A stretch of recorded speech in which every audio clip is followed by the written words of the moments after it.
Meus irmãos, minhas irmãs, saudações em Cristo Jesus. Eu quero falar-lhes nesse instante sobre o tema efeminização das crianças, uma obra das trevas. Efésios 5:11 está escrito: e não vos associeis às obras infrutíferas das trevas, pelo contrário, condenai-as. Meus irmãos, programas nas escolas estão sendo elaborados para solapar a ética e a moralidade cristã. Esses programas recebem apoio de grandes empresas, apoio de organizações internacionais, apoio da mídia e da indústria de entretenimento. Agora escute esta verdade: Satanás detesta, odeia tudo aquilo que Deus criou. E especificamente, Satanás odeia o homem e a mulher, criação de Deus. Ele detesta a família. Satanás odeia o casamento, a concepção natural de filhos, as relações sexuais normais e a distinção absoluta entre homens e mulheres. Isso ele detesta.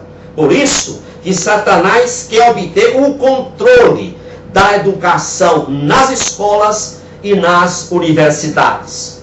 Ele quer destruir a família e o casamento. Ele quer destruir os padrões culturais da moralidade, através da promoção da pornografia e da obscenidade nos livros, revistas, filmes, teatros e programas de rádios e televisivos. Satanás, ele quer apresentar a degeneração, a luxúria e a promiscuidade como normais, naturais e saudáveis. Ele quer, Satanás, desacreditar a Bíblia, desacreditar a família e incentivar a devassidão. Hoje criou-se um tema denominado educação sexual objetiva. Parece um tema intelectual e até diplomático, mas é uma degeneração. Por quê? Porque o objetivo dessa famigerada educação sexual objetiva é dar uma guinada em direção ao tipo de sociedade que Deus destruiu em Sodoma e Gomorra. O objetivo da famigerada educação sexual objetiva é degenerado, porque eles visam colocar no tecido da sociedade tudo aquilo que é anticristão, antibíblico.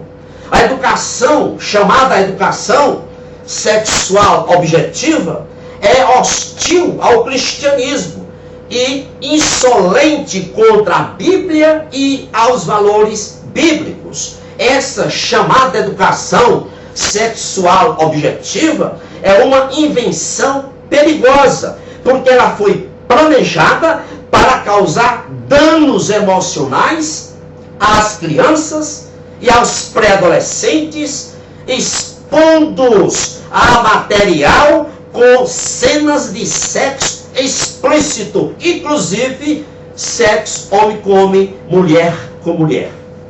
O foco, o objetivo, nada mais é do que sexualizar crianças e pré-adolescentes, promovendo a pornografia, promovendo as redes de pedofilia e o homossexualismo. Esse é o foco da famigerada educação sexual objetiva. Meus irmãos, a efeminização das nossas crianças e pré-adolescentes é uma realidade na sociedade brasileira. Portanto, é urgente levarmos nossas crianças e pré-adolescentes a se conectarem aos valores normais definidos por Deus nas Sagradas Escrituras. Agora escute bem uma coisa: casamento, meus irmãos, heterossexual e família, escute bem, não são arranjos sociais. Quando Deus criou o homem e a mulher, a Bíblia diz que Ele fez a sua imagem.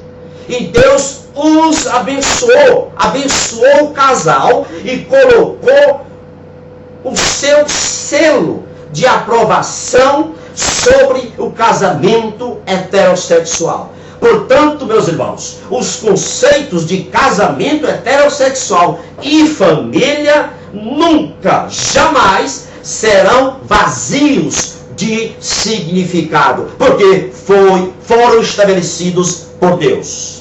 O grande alvo, o grande foco dessa chamada educação sexual objetiva é fazer a cabeça das nossas crianças e pré-adolescentes a duvidarem do seu gênero, a questionarem sua sexualidade.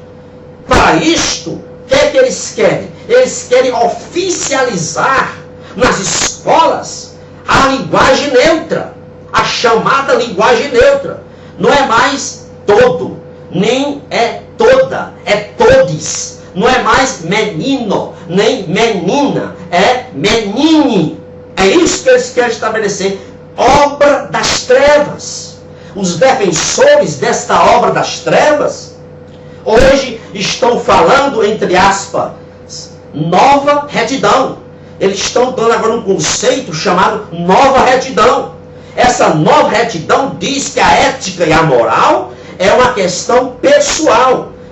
E, portanto, casamento e família podem ser redefinidos. Veja que absurdo dizer que família e casamento precisam ser redefinidos. Aqueles que defendem essa famosa, abre aspas e fecha aspas, nova retidão, têm uma mente réproba. Ou seja, uma mente carregada de impureza, cheia de impureza, que eles não conseguem distinguir entre a verdadeira moralidade e a falsa moralidade. Não consegue distinguir uma conduta correta de uma conduta decadente, devassa. Porque a cabeça, a mente desse pessoal está cheia de rapina, cheia de promiscuidades, luxúrias. Para aqueles que defendem essa chamada nova retidão, estão com a mente tão podre, que o termo perversão está vazio de significado para eles. Eles pensam que nada é pervertido, que a palavra perversão é ultrapassada, não existe. Meus amados irmãos, é preciso entender uma coisa: se nós quisermos produzir, gerar verdadeiros cidadãos da pátria, precisamos dirigir o caráter das nossas crianças e pré-adolescentes para dentro da linha bíblica. Portanto, esse nome que eles criaram, chamada educação sexual objetiva, o nome mais apropriado, mais certo para esse nome que eles chamam de educação sexual objetiva, seria educação sexual inapropriada. Meus irmãos, a única fonte viável de instrução, de educação apropriada é a palavra de Deus. Meus irmãos, nós estamos presenciando na sociedade brasileira um verdadeiro desfile de horrores. Propagandas desvergonhadas para confundir nossas crianças e pré-adolescentes, incutindo na cabeça deles, incentivando-os a questionarem o seu gênero e expondo-os, as nossas crianças e pré-adolescentes, a influências perversas e contrárias à natureza. Eis aí a avalanche que a nossa sociedade está a sofrer. Escute o que é que Jeremias 6,15 diz: porventura envergonham-se de cometer abominação? Pelo contrário, de maneira alguma se envergonham, nem tampouco sabem que coisa é envergonhar-se. Portanto, cairão entre os que caem, no tempo em que eu vos visitar, tropeçarão, diz o Senhor. O que Jeremias está dizendo aqui, em 6,15, é que Deus não poupará os pecadores embrutecidos de mente réproba. Lucas 17,2, foi Jesus que diz. Ele diz, Jesus: melhor lhe fora que ele pusesse ao pescoço uma pedra de moinho e fosse lançado ao mar, do que fazer tropeçar um desses pequeninos. Eram as crianças diante dele. Ou seja, o que era que Jesus estava querendo dizer? Quem arruinar espiritualmente uma criança incorrerá em maior ira. É isso que Jesus quis dizer. Agora, deixe-me fazer uma pergunta. Se alguém descarregasse em frente à sua casa uma carrada de fezes, o que você faria? Um caminhão cheio de fezes e descarregasse em frente à sua casa, o que você faria? É isso o que os homens promíscuos estão fazendo. Estão descarregando podridão nas escolas, nas universidades e na sociedade de um modo geral.